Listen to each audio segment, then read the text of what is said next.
another one next door, and you can look straight through the front door. That is an apocalyptic scene. Everything that anybody had in that home. And there goes the wall. There goes the front wall of that home. Just another scene like so many we have seen and witnessed over the last 24 hours. But what is most concerning to me is our first responders and our firefighters who are trying to battle this. There's no water in the Palisades. There's no water coming out of the fire hydrants. This is an absolute mismanagement by the city. It's not the firefighters' fault, but it's by the city.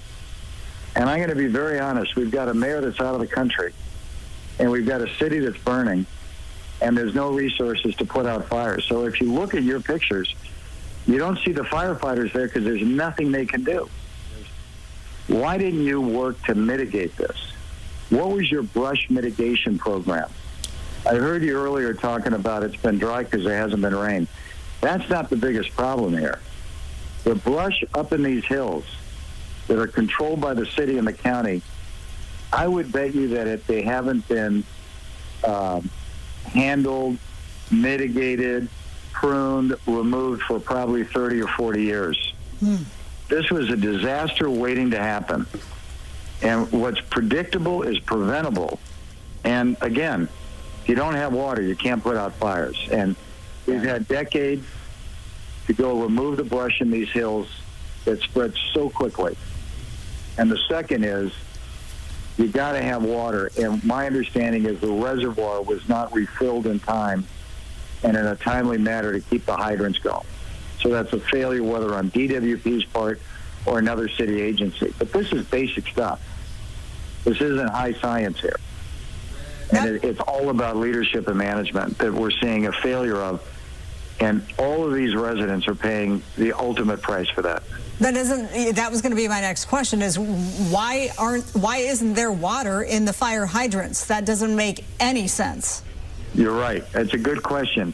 And I think you should start asking, why don't you call the mayor who's out of the country and ask her?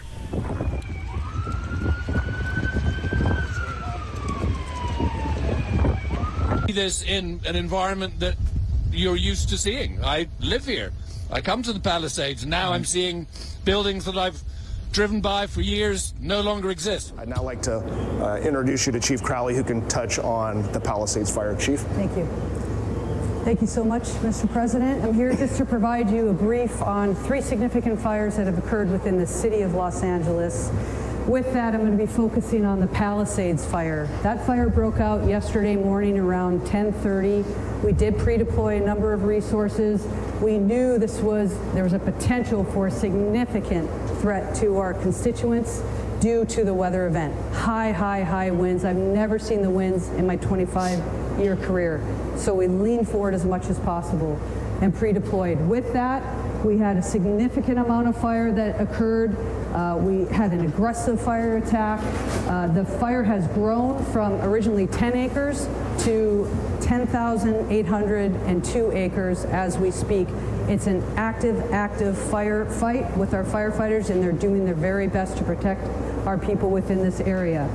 Interesting enough, because of the winds and the low humidity, we had a second fire also break out, and that was the Hurst fire, which is just north of that area. Again, this was close to 11,000 acres. This is close to 500 acres that also broke out. The information that I want to share with you is also the significance of multiple fires in the area within the city, but also the county. That's the second fire that actually came out, and we're actively engaged in that firefight. The third fire then broke out this morning at 4 o'clock in the morning, in which we have an active firefight there as well. We're working with our local jurisdictions, our state, regional, as well as federal. So we're doing everything we can to protect life first and property next. So thank you, Mr. President. I'm going to be giving you an update on our Eaton fire, which is east. Where does the county start? The county starts all the way up in Lancaster and goes all the way down to the Long Beach border. We go from the county line in Ventura all the way out to Pomona, 4,300 acres. So we have a fire east of the Palisades fire that began last night. It's called the Eaton fire. It's currently 10,600 acres, 0% containment.